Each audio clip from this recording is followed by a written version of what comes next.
ꯄꯥꯎꯆꯦꯗ ꯌꯨꯝꯐꯝ ꯑꯣꯏꯕ ꯃꯔꯨꯑꯣꯏꯕ ꯄꯥꯎ ꯈꯔ ꯑꯞꯗꯦꯠ ꯇꯧꯖꯔꯤ꯫ ꯃꯅꯤꯄꯨꯔ ꯄ꯭ꯔꯗꯦꯁ ꯀꯪꯒ꯭ꯔꯦꯁ ꯀꯃꯤꯇꯤꯅ AICCꯒꯤ ꯖꯦꯅꯔꯦꯜ ꯁꯦꯀ꯭ꯔꯦꯇꯔꯤ ꯄ꯭ꯔꯤꯌꯥꯡꯀꯥ ꯒꯥꯟꯙꯤ ꯎꯅꯈ꯭ꯔꯦ꯫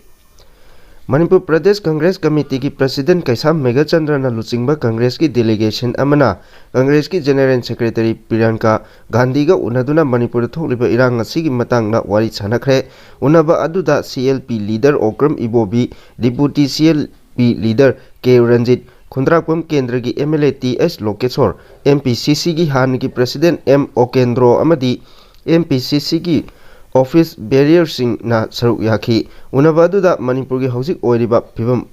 ꯑꯃꯗꯤ ꯃꯁꯤꯅ ꯃꯔꯝ ꯑꯣꯏꯔꯒ ꯊꯦꯡꯅꯔꯤꯕ ꯈꯨꯗꯣꯡꯆꯥꯗꯕꯁꯤꯡꯒꯤ ꯃꯇꯥꯡꯗ MPCCꯒꯤ ꯇꯤꯝ ꯑꯗꯨꯅ ꯄ꯭ꯔꯤꯌꯥꯡꯀꯥ ꯒꯥꯟꯙꯤꯗ ꯃꯔꯤꯛ ꯆꯨꯝꯕ ꯄꯥꯎꯗꯝꯈꯤ ꯍꯥꯏꯔꯤ꯫ ꯃꯈꯥ ꯇꯥꯔꯛꯄ ꯄꯥꯎꯗ ꯃꯦ 3ꯗꯒꯤ ꯍꯧꯈꯤꯕ ꯏꯔꯥꯡꯗ ꯂꯩꯈꯤꯗ꯭ꯔꯕ ꯃꯩꯇꯩꯒꯤ ꯑꯇꯧꯕꯁꯤꯡꯒꯤ ꯃꯦꯃꯣꯔꯤꯌꯦꯜ ꯁ꯭ꯇꯣꯜ ꯌꯨꯡꯅꯕ ꯊꯧꯔꯥꯡ ꯇꯧꯔꯦ ꯄꯤꯁ ꯀꯃꯤꯇꯤ꯫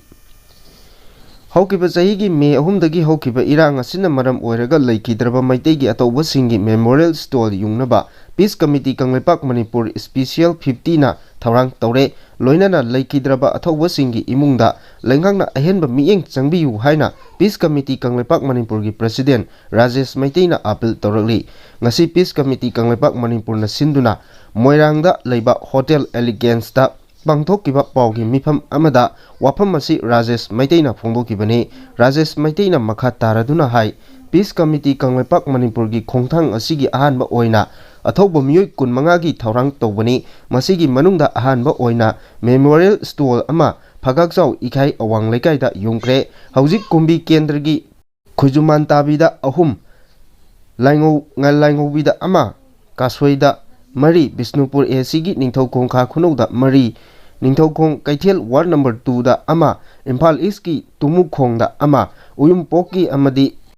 ꯅꯣꯡꯁꯨꯝꯒꯤ ꯃꯤꯌꯥꯝꯒ ꯂꯣꯏꯅꯅ ꯅꯣꯡꯁꯨꯝꯗ ꯃꯤꯑꯣꯏ 10 ꯌꯨꯡꯅꯕ ꯁꯦꯝ ꯁꯥꯔꯤ꯫ ꯄꯤꯁ ꯀꯃꯤꯇꯤ ꯀꯪꯂꯩꯄꯥꯛ ꯃꯅꯤꯄꯨꯔꯅ ꯑꯊꯧꯕꯁꯤꯡꯒꯤ ꯍꯣꯠꯅꯖꯔꯤꯕ ꯑꯁꯤꯗ ꯃꯅꯤꯄꯨꯔꯒꯤ ꯃꯤꯌꯥꯝ ꯑꯃꯗꯤ ꯂꯩꯉꯥꯛꯅ ꯃꯇꯦꯡ ꯄꯥꯡꯕꯤꯌꯨ꯫ ꯀꯃꯤꯇꯤ ꯑꯁꯤꯅ ꯄꯥꯡꯊꯣꯛꯂꯤꯕ ꯃꯦꯃꯣꯔꯤꯌꯦꯜ ꯁ꯭ꯇꯣꯜ ꯌꯨꯡꯕꯒꯤ ꯊꯕꯛ ꯑꯁꯤ ꯃꯈꯥ ꯇꯥꯅ ꯆꯠꯊꯈꯤꯒꯅꯤ꯫ ꯄꯥꯎꯒꯤ ꯃꯤꯐꯝ ꯑꯗꯨꯗ ꯁꯔꯨꯛ ꯌꯥꯈꯤꯕꯤ ꯀꯨꯝꯕꯤ ꯀꯦꯟꯗ꯭ꯔꯒꯤ ꯂꯥꯏꯉꯧꯕꯤꯗꯒꯤ ꯃꯄꯨꯔꯣꯏꯕ ꯀꯥꯏꯅꯈ꯭ꯔꯕꯤ ꯑꯊꯧꯕ ꯑꯃꯒꯤ ꯂꯣꯏꯅꯕꯤꯅ ꯐꯣꯡꯗꯣꯛꯈꯤꯕꯗ ꯂꯩꯉꯥꯛꯀꯤ ꯃꯥꯏꯀꯩꯗꯒꯤ ꯁꯦꯟꯐꯝ ꯈꯔꯗꯤ ꯄꯤꯔꯛꯈ꯭ꯔꯦ, ꯄꯤꯛꯂꯤꯕ ꯃꯆꯥꯁꯤꯡ ꯌꯣꯛꯄ ꯉꯝꯅꯕ ꯂꯩꯉꯥꯛꯅ ꯂꯩꯉꯥꯛꯀꯤ ꯊꯕꯛ ꯄꯤꯕꯤꯒꯅꯤ ꯍꯥꯏꯔꯝꯕ ꯑꯗꯨ ꯆꯍꯤ 2 ꯐꯥꯔꯛꯀꯗꯕ ꯃꯇꯝ ꯑꯁꯤ ꯐꯥꯎꯕꯗ ꯀꯔꯤꯁꯨ ꯍꯥꯏꯔꯛꯇ꯭ꯔꯦ꯫ ꯃꯅꯦꯝꯄꯣꯛ ꯂꯨꯈ꯭ꯔꯥꯕꯤꯒ ꯃꯆꯥ ꯑꯄꯤꯛꯄ ꯑꯁꯤꯒ ꯂꯣꯏꯅꯅ ꯍꯧꯖꯤꯛ ꯍꯤꯡꯂꯤꯕ ꯄꯨꯟꯁꯤ ꯑꯁꯤ ꯌꯥꯝꯅ ꯋꯥꯔꯦ, ꯂꯩꯉꯥꯛꯅ ꯃꯤꯠꯌꯦꯡ ꯆꯪꯕꯤꯌꯨ ꯍꯥꯏꯈꯤ꯫ ꯕꯤꯁꯅꯨꯄꯨꯔ ACꯒꯤ ꯋꯥꯔꯗ ꯅꯝꯕꯔ 2ꯗꯒꯤ ꯑꯊꯧꯕ ꯑꯃꯒꯤ ꯂꯣꯏꯅꯕꯤꯅ ꯐꯣꯡꯗꯣꯔꯛꯈꯤꯕꯗ ꯃꯍꯥꯛꯀꯤ ꯃꯄꯨꯔꯣꯏꯕ ꯃꯅꯤꯄꯨꯔ ꯂꯩꯉꯥꯛꯀꯤ ꯚꯦꯇꯦꯅꯔꯤ ꯗꯤꯄꯥꯔꯠꯃꯦꯟꯠꯗ ꯊꯕꯛ ꯇꯧꯔꯝꯕꯅꯤ, ꯑꯗꯨꯕꯨ ꯂꯩꯀꯥꯏꯒꯤ ꯑꯣꯏꯅ ꯕꯡꯀꯔ ꯉꯥꯛꯄꯒꯤ ꯗ꯭ꯌꯨꯇꯤ ꯇꯧꯕꯗꯒꯤ ꯃꯍꯥꯛꯅ ꯆꯠꯈꯤꯕꯗ ꯀꯨꯀꯤꯅ ꯅꯣꯡꯃꯩ ꯀꯥꯞꯁꯤꯜꯂꯛꯄꯗꯒꯤ ꯕꯡꯀꯔꯗ ꯄꯥꯛꯊꯔꯒ ꯂꯣꯠꯄꯗ ꯕꯡꯀꯔ ꯅꯤꯡꯈꯥꯏꯔꯛꯄꯗꯒꯤ ꯂꯩꯈꯤꯗꯕꯅꯤ꯫ ꯂꯩꯉꯥꯛꯀꯤ ꯃꯥꯏꯀꯩꯗꯒꯤ ꯒꯚꯔꯟꯃꯦꯟꯠ ꯁꯔꯚꯤꯁ ꯇꯧꯕ ꯃꯤꯑꯣꯏꯅ ꯂꯥꯜ ꯌꯥꯎꯕ ꯌꯥꯗꯦ ꯍꯥꯏꯗꯨꯅ ꯃꯄꯨꯔꯣꯏꯕ ꯂꯩꯈꯤꯗꯕꯒꯤ ꯃꯇꯥꯡꯗ ꯂꯩꯉꯥꯛꯀꯤ ꯃꯥꯏꯀꯩꯗꯒꯤ ꯉꯁꯤ ꯐꯥꯎꯕ ꯀꯔꯤꯁꯨ ꯐꯪꯗꯅ ꯂꯩꯔꯤ꯫ ꯑꯗꯨꯒ ꯃꯄꯨꯔꯣꯏꯕꯅ ꯇꯧꯔꯝꯕ ꯊꯕꯛ ꯑꯗꯨ ꯍꯟꯖꯤꯟꯕꯤꯅꯕ ꯍꯥꯏꯖꯔꯕꯁꯨ ꯀꯔꯤꯁꯨ ꯇꯥꯕꯤꯗ꯭ꯔꯦ꯫ ꯍꯧꯖꯤꯛ ꯑꯄꯤꯛꯄ ꯃꯆꯥ ꯑꯃꯒ ꯃꯇꯧ ꯀꯔꯝꯅ ꯑꯁꯨꯛ ꯁꯥꯡꯂꯕ ꯄꯨꯟꯁꯤ ꯑꯁꯤ ꯀꯔꯝꯅ ꯂꯦꯟꯒꯅꯤ ꯍꯥꯏꯅ ꯄꯦꯟꯗꯕ ꯋꯥꯐꯝ ꯀꯌꯥ ꯐꯣꯡꯗꯣꯛꯂꯛꯈꯤ꯫ ꯃꯈꯥ ꯇꯥꯔꯛꯄ ꯄꯥꯎꯗ ꯁꯤꯡꯖꯃꯩꯗ ꯂꯩꯕ ICICI ꯕꯦꯡꯛꯀꯤ ꯆꯪꯐꯝꯗ ꯕꯣꯝ ꯊꯝꯖꯤꯜꯂꯝꯂꯦ꯫ ꯉꯁꯤ ꯑꯌꯨꯛ ꯁꯤꯡꯖꯃꯩ ꯄꯨꯂꯤꯁ ꯁ꯭ꯇꯦꯁꯟꯅ ꯀꯣꯟꯕ ꯁꯤꯡꯖꯃꯩ ꯃꯌꯦꯡꯕꯝ ꯂꯩꯀꯥꯏꯗ ꯂꯩꯕ ICICI ꯕꯦꯡꯛꯀꯤ ꯆꯪꯐꯝꯗ ꯂꯩꯕ ꯁ꯭ꯇꯤꯌꯥꯔꯗ ꯁꯛꯈꯪꯗꯕꯁꯤꯡꯅ ꯍꯥꯏ ꯑꯦꯛꯁꯄ꯭ꯂꯣꯁꯤꯚ 36 ꯍꯦꯟꯗ ꯒ꯭ꯔꯦꯅꯦꯗ ꯑꯃ ꯊꯝꯖꯤꯜꯂꯝꯂꯦ꯫ ꯄ꯭ꯔꯦꯁꯅ ꯐꯪꯕ ꯄꯥꯎꯒꯤ ꯃꯇꯨꯡ ꯏꯟꯅ ꯉꯁꯤ ꯑꯌꯨꯛ ꯄꯨꯡ 9:30 ꯇꯥꯔꯛꯄꯗ ꯁꯤꯡꯖꯃꯩ ꯃꯌꯦꯡꯕꯝ ꯂꯩꯀꯥꯏꯗ ꯂꯩꯕ ICICI ꯕꯦꯡꯛ ꯃꯃꯥꯡꯗ ꯕꯣꯝ ꯑꯃ ꯊꯝꯖꯤꯜꯂꯝꯂꯦ ꯍꯥꯏꯕꯒꯤ ꯄꯥꯎ ꯑꯃ ꯁꯤꯡꯖꯃꯩ ꯄꯨꯂꯤꯁꯅ ꯐꯪꯕꯗꯒꯤ SDPO ꯁꯤꯡꯖꯃꯩꯅ ꯂꯨꯆꯤꯡꯕ ꯄꯨꯂꯤꯁ ꯇꯤꯝ ꯑꯃ ꯃꯐꯝ ꯑꯗꯨꯗ ꯆꯪꯁꯤꯜꯂꯛꯇꯨꯅ ꯃꯐꯝ ꯑꯗꯨꯒꯤ ꯐꯤꯚꯝ ꯌꯦꯡꯁꯤꯟꯈꯤ꯫ ꯕꯣꯝ ꯑꯗꯨ ꯈꯨꯗꯣꯡꯊꯤꯅꯤꯡꯉꯥꯏ ꯑꯣꯏꯕꯗꯒꯤ ꯁꯤꯡꯖꯃꯩ ꯄꯨꯂꯤꯁꯅ Manipur bomb detection and disposal ꯁ꯭ꯀ꯭ꯋꯥꯗꯀꯤ ꯑꯦꯛꯁꯄꯔꯠꯁꯤꯡ ꯀꯧꯗꯨꯅ ꯑꯌꯨꯛ ꯄꯨꯡ 10:05 ꯇꯥꯕꯗ ꯑꯀꯟꯕ ꯆꯦꯛꯁꯤꯟ ꯊꯧꯔꯥꯡꯒ ꯂꯣꯏꯅꯅ ꯕꯣꯝ ꯑꯗꯨ ꯗꯦꯐ꯭ꯌꯨꯖ ꯇꯧꯔꯕ ꯃꯇꯨꯡ ꯂꯧꯊꯣꯛꯈꯤ꯫ ꯕꯣꯝ ꯑꯗꯨ ꯑꯦꯛꯁꯄꯔꯠꯁꯤꯡꯅ ꯌꯦꯡꯕꯗ ꯗꯤꯇꯣꯅꯦꯇꯔ ꯌꯥꯎꯔꯝꯗꯦ ꯍꯥꯏꯔꯤ꯫ ꯕꯣꯝ ꯑꯗꯨ ꯀꯅꯥꯅ ꯀꯔꯤ ꯃꯔꯝꯒꯤꯗꯃꯛ ꯊꯝꯖꯤꯜꯂꯝꯕꯅꯣ ꯍꯥꯏꯕ ꯆꯞ ꯆꯥꯅ ꯈꯪꯕ ꯉꯝꯗ꯭ꯔꯤ꯫ ꯃꯈꯥ ꯇꯥꯕ ꯂꯣꯒꯤ ꯑꯣꯏꯕ ꯊꯕꯛ ꯂꯧꯈꯠꯅꯕꯒꯤꯗꯃꯛ ꯕꯣꯝ ꯑꯗꯨ ꯁꯤꯡꯖꯃꯩ ꯄꯨꯂꯤꯁꯅ ꯁꯤꯖ ꯇꯧꯈ꯭ꯔꯦ ꯍꯥꯏꯅ ꯄꯨꯂꯤꯁꯇꯒꯤ ꯐꯪꯕ ꯄꯥꯎ ꯑꯗꯨꯅ ꯃꯈꯥ ꯇꯥꯔꯤ꯫ ꯃꯈꯥ ꯇꯥꯔꯛꯄ ꯄꯥꯎꯗ ITLFꯅ INCꯗ ꯁꯦꯄꯔꯦꯠ ꯑꯦꯗꯃꯤꯅꯤꯁꯇ꯭ꯔꯦꯁꯟ ꯕꯤꯜ ꯄꯨꯊꯣꯛꯅꯕ ꯆꯤꯊꯤ ꯊꯥꯔꯝꯂꯦ꯫ ꯁꯔꯠ Kumar Hauzik pangthokliba parliament session asida mapandagi lakpa foreigner singna semba 𝗓𝗘𝗟𝗡 amadi kotuna separate administration gi bill ama puthokpiduna pass tawbinaba Congress ki luchingba Rahul Gandhi amadi 𝗬𝗓𝗥𝗔𝗠𝗟𝗘 da chithi ama tharamle haina BJP Manipur Pradesh ki General Secretary 𝗬𝗘𝗟𝗛𝗏 na phongdokre hiram asigi matangda ngasi nitaipat chutekta leiba thamban changlenda pangthokiba pawgi mifam amada 𝗬𝗘𝗟𝗛𝗏 na hai INC amadi narco terrorist haibadi mapandagi lakpa foreigner singna semba 𝗓𝗘𝗟𝗡 amadi kotu makhoigi separate administration asi bill ama oina parliament session da puthoknabagi yanaba asina takpadi Congress party ga mapandagi changlakliba foreigner sing haibadi narco terrorist sing asiga mari leinai haibasi Jingnadaba ngamde amaromda makhoi yanakibagi matung inna handak pangthokiba Lok Sabha election asida kuki gi polling station sing asida 100% makti phangba yadabanina 99% di Congress ta vote piragani haiba wafam sing yauri kuki singna tawrakpa demand sing Congress na su tawrakpa asinadi makhoi animak manungda yanaramle haiba wafam takle hainasu phongdokhi Makha tarakpa pawda lalakta bom thamlambagi thabak tampaki mafamsingda leptana chatharagli hauzik lamdamsida kuki terrorist singna maitai phurupta landaraktuna leifam chafum khangdana onthokpa pibam amada leiringai cherak asida handak marak tampaki mafam kayada bom thamjinduna mipai thabaibagi thabak thawong chatharagliba thawong singi manung channa Imphal West District ki singjamai mayengbam leikaida leiba ICICI bank ki thongjin manakta hand grenade ama thamjilamle hairi bom adu kanana karigidamak thamjilambano haiba chapchaba khangba ngamdre tungda singjamai police amadi bom expert ki team ama laklaga bom du lokhatkre hairi thagdok asi ngasi ayuk pung 8 rom taba aduwaida pangthokibani ningsingba yai ngarang ayuk Bisnupur district ki Nambon police station na konba Nambol Phojing chingmangda leiba Kangla food ki gate da sakhangdaba singna bom ama thamjilambaga loinana bom adugi manakta envelope amagi manungda warol khara iba che amasu yaurumki warol sing adugi manungda handaki asina aroibo warning ni hainasu iramkibagi thawdok leikrabani loinana bom thamjilambagi thawdok adubu yaningdaba phongdoktuna maikei adongi maira paibi singna ima singna wakat mifam phangkhre Makha tarakpa pawda 𝗏𝗔𝗡𝗟𝗏𝗔 ashram singda naha ani u pambi amada thori yanduna siramle Ngasi ayuk pung 7:30 rom taba matamda 𝗏𝗏 police ki manung channa 𝗏𝗏 ashram sing Mahadeva ching haina khangnaba mafam asida hauba uchan pambi amada naha ani thori yanduna siramle haiba asi ngasi ayuk ching aduda sing chanba chatpa miyoi singna thengnarakibani hari thori yanduna siramlaba naha ani adudi Naurem Mahesh sahi 13 apokpa Naurem Rameswar kowi 𝗏𝗏 wairi thongam leikaidagini mahaka punna thori yanduna siramliba naha adugi mamingna Mayanglambam Kumarjit Elias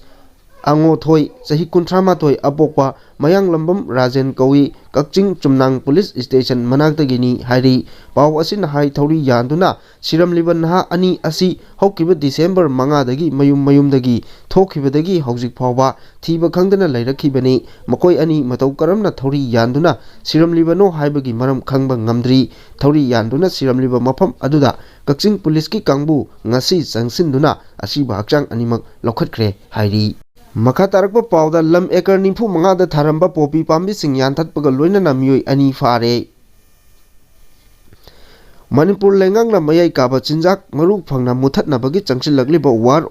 on drugs khongjanggi manung channa Manipur gi chingi mafam singda lona popi pambi sing tharamba sing yanthatuna manganbagi thabak mai pakna chatharagli khongjang asigi manung channa ngarang Manipur Police Forest Department amadi BSF apunba combined force na executive magistrate yauna chathakiba drive ta Ukhul district ki Litan police station na konba Phungyar subdivision gi Mapithel hill range ki sarukta tharamba popi pambi sing yanthatuna mangankre hairi Ukhul police ki SDPO na luchingduna chathakiba drive aduda lam ekar 95 romda pak chauna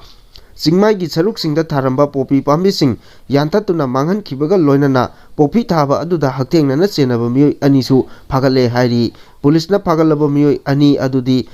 Letko Haukip sahi 13 amadi Hengou Khongsai sahi 13 kawi phagalaba miyoi ani adugi matakta FIR ama lokhatpaga loinana makhatana thijin honjinnabagi thabak chathaba hokre hairi ꯃꯈꯥ ꯇꯥꯔꯛꯄ ꯄꯥꯎꯗ editorial कलमदगी मचंग ओइबा पाव अमा लौखꯠचरी cookie MLA तराना मणिपुर थुगाइनबा फोंगना खोंजंग चंगसिलकपदा लेंगांगना करिगी तुमिना लेरिबनो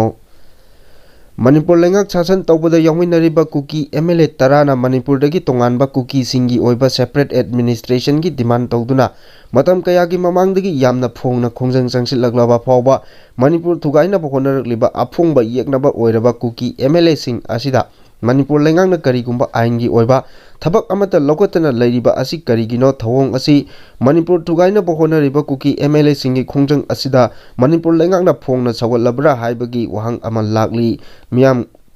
नंगकलिबदी मणिपुर की BJP लेंगाक असिगी लुसिंगबा ओइरिबा chief minister मसामगना लेंगाक असिदा कैबिनेट मिनिस्टर ओइना हापखिबा कुकी एमएलए अनीना लुसिंगदुना मणिपुर की अपुनबगी सकम थुगाइरगा सेपरेट एडमिनिस्ट्रेशन तानबगी खोंजंग चंगसिलकले हाइबा खंगना खंगना मखोइगी मथक्ता करिगुम थबक अमता लौखटपा ngamdriba asini मिनिस्टर अमा हापा नत्रगा लौथोकपा हाइबा असि चीफ मिनिस्टर की मखुता लेबनी अदुबो Manipur थुगाइनबा होनरकलिबा cabinet minister अनिबु हौजिक फावबा chief minister ना कोइथा थादोक्तुना थमलगा मणिपुर थुगाइनबगी थबक असि मखाताना चंगसिलहलिबा असि करिगिनो हाइबसिनी मणिपुर की चीफ मिनिस्टर हाइबा असि मिनिस्टर सिंगी मकोक ओइबदगी चीफ मिनिस्टर ओइरिबनी चीफ मिनिस्टर ना लुसिंगलगा कैबिनेट मिनिस्टर ओइरिबा सिंगी मरक्ता मसागी मथौ मसक पांग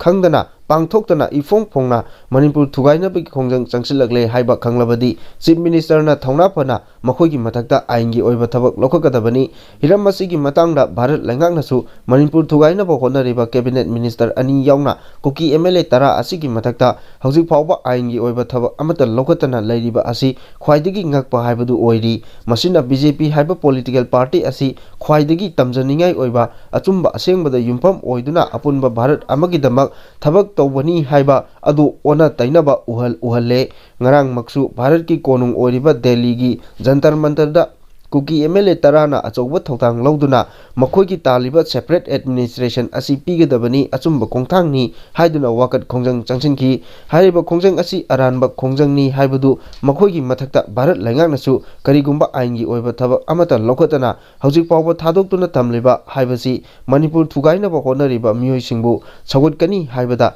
हाइमनबा थोक्लोइ हाइना खली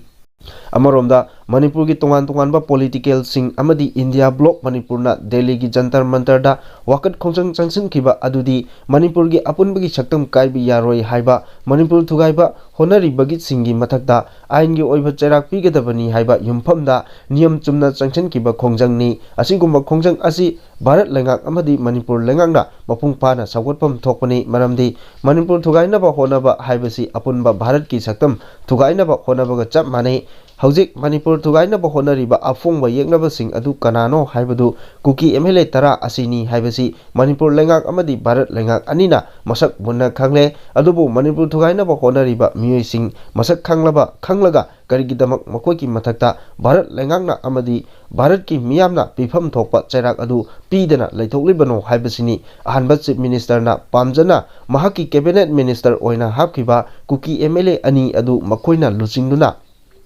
मणिपुर थुगाइनबा होनरकले हाइबा हेक खंगबगा मिनिस्टर की फमदगी लौथोक्तुना अचुंबा थबक तौबा मणिपुर बु कनबा पांबा चीफ मिनिस्टर नि हाइबदु हाना थबकता उठफम थोकपनी हाइना खले असुमना मणिपुर मियामना तौहनिंगबा